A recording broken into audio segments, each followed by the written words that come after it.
और चलिए मेहमानों से आपको रूबरू करा दें। रमाकांत मिश्रा, प्रवक्ता भारतीय जनता पार्टी, हमारे साथ है। रमाकांत जी, बहुत स्वागत आपका। विवेक पांडे, समाजवादी पार्टी के प्रवक्ता, हमारे साथ है। विवेक जी, आपका बहुत स्वागत है।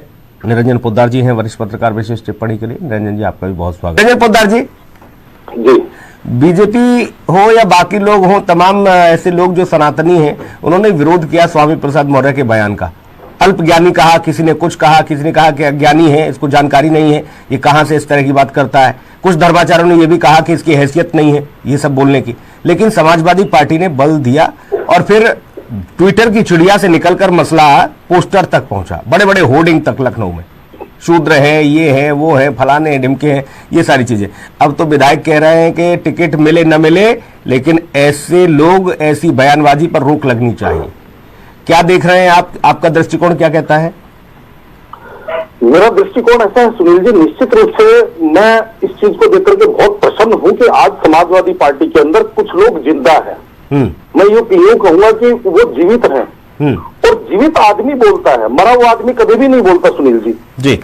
और जिस तरीके से चाहे हम राकेश सिंह की बात करें या और तमाम समाजवादी पार्टी के कुछ प्रवक्ता हैं, मैं विशेष तौर पे बात करूं रोली तिवारी हैं या जो और एक दो विधायक और हैं जिनका नाम सामने आया है, जो मुखरता से इस बात को कह रहे हैं। देखिए सुनील जी, राजनीति अपनी जगह और सम्मान और स्वाभिमान अपनी जगह जी। अब कुछ लोग ऐसे हैं जो समाजवादी नहीं है, केवल प्रसादवादी हैं। देखो उनको तो ये चीज लगती है कि भाई हमारा इस चीज के अंदर, चाहे कोई हमारे दादाजी का अपमान करे, हमारे पिताजी का अपमान करे, चाहे कोई हमारी माताजी का अपमान करे, चाहे कोई हमारे स्वाभिमान का अपमान करे, चाहे किसी भी प्रकार का अपमान करे, लेकिन पार्टी की नजरों में और पार्टी के शीर्ष नेतृत्व की नजरों में हमारे नंबर घटने नहीं चाहिए जी। तो मैं ऐसे लोगों को जिंदा नहीं मानता सुनील जी। मैं तो ये मानता हूं कि ये लोग, इनकी सांसें चल रही है, इनका शरीर चल रहा है, लेकिन ये इनकी आत्माएं मरी हुई हैं। सुनील जी, मुझे एक बात बताइए, कैसे संभव हो सकता है? एक तरफ तो ये कहते हैं कि भाई हम समाजवादी पार्टी हैं और समाजवादी पार्टी जो है वो पूरी समान विचारधारा का प्रचार प्रसार करती है, और दूसरी तरफ ये एक वर्ग को इतना अपमानित और इतना दुखी करते हैं केवल इसलिए क्योंकि वो वर्ग सड़कों पे नहीं आता, पत्थर नहीं चलाता, वो वर्ग सड़कें, वो बच्चे नहीं चलाता, वो वर्ग तोड़फोड़ नहीं करता, सरतन से जुदा नहीं करता, केवल इसलिए कि वो सुनकर के और कहता यार चल यार इसको बोलने दे।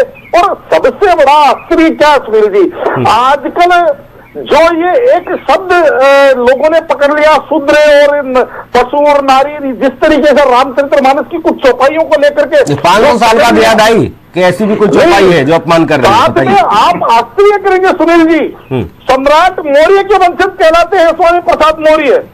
और मौर्य कौन था?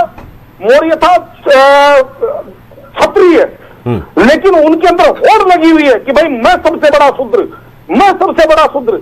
और आज जिस तरीके से मैं देख रहा हूं, कुछ यदुवंशी जिनके वर्ग को, जिनकी जाति को, भगवान श्री कृष्ण को, हमारे पूरे, अच्छा ये तो मालूम है मोटा मोटी निरंजन पोद्दार जी कि हाँ ये सब कुछ राजनीति से प्रेरित है भैया, इसका कुछ न कुछ तो फसल बो के इस चीज की फिर वो काटनी होगी फसल भी।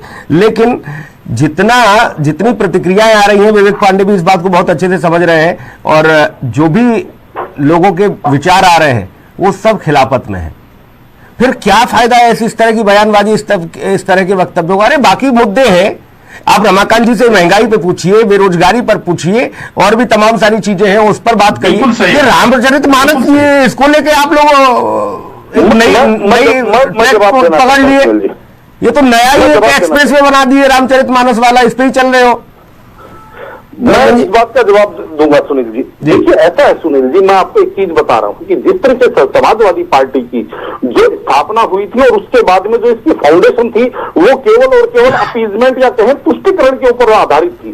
और उसका जवाब पिछले कुछ वर्षों से, पिछले 8-10 वर्षों से जनता उस बात का जवाब दे रही है, और सनातन समाज एकत्रित हो रहा है, और सनातन समाज के अंदर एक जागरूकता आ रही है, और वो अब किसी भी प्रकार का तुष्टिकरण या पुष्टिकरण बर्दाश्त करने की स्थिति में नहीं है। तो इनको उस सनातन समाज को दोबारा से विभाजित करने के लिए, यानी कि माइक्रो लेवल पे ले जाने के लिए ये क्या है कि ये सारी की सारा एक क्या प्रयोग चल रहा है, लेकिन इनको ये नहीं पता कि कहीं ये प्रयोग, ये जो जिस तरीके का ये बम बनाने का प्रयास कर रहे हैं, ये बम कहीं हमारे हाथों में ना फट जाए। क्योंकि कई बार ऐसा होता है सुनील जी, जो अवैध रूप से बम बनाते हैं ना, उनका हाथों में उनके बम फट जाते हैं और खुद भी उड़ जाते हैं, उनका घर और उनका परिवार भी उड़ जाता है। इनको ये चीज समझ में नहीं आ रही। अच्छा, इस तरीके का बम तो नहीं कहूंगा, लेकिन हाँ इस तरीके का प्रयोग तो स्वामी मौर्य कर चुके हैं, चुनाव में अपनी सीट नहीं बचा पाए।